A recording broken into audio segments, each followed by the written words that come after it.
quelques années. Le phénomène est mal connu car il est très mal vu par l'éducation nationale. En France, 3000 familles gardent leurs enfants à la maison pour les instruire comme la loi l'autorise. À Montargis, Laurence et Patrice Nobile éduquent leurs 3 enfants chez eux par conviction. Portrait signé Corinne Bienrosa et Jean-Pierre Brousseau. Alors attends, prononciation, non, ça c'est les signes.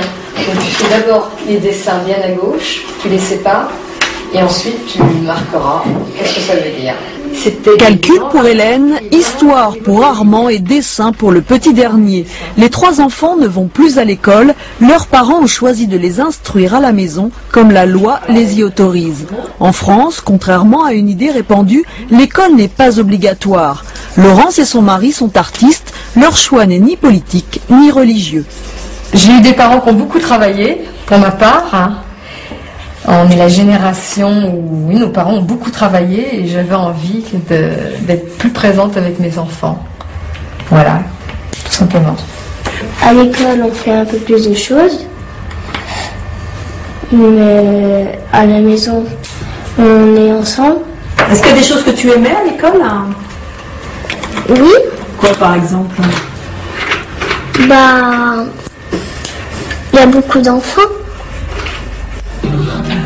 Laurence et Patrice ont choisi de privilégier les activités culturelles et artistiques sans suivre les programmes scolaires. Ils reçoivent la visite d'une assistante sociale et ont accepté de soumettre une fois par an leurs enfants à un contrôle de l'inspection d'académie. Quand ils sont petits, je crois que c'est important de leur donner certaines valeurs. Et puis, Tu ne leur donnes pas l'école. Ah si, l'école peut leur donner ça. Je trouve que je veux pas critiquer le système parce qu'il est ce qu'il est, mais ça c'est personnel, mais je pars du principe qu'un sujet ça s'approfondit.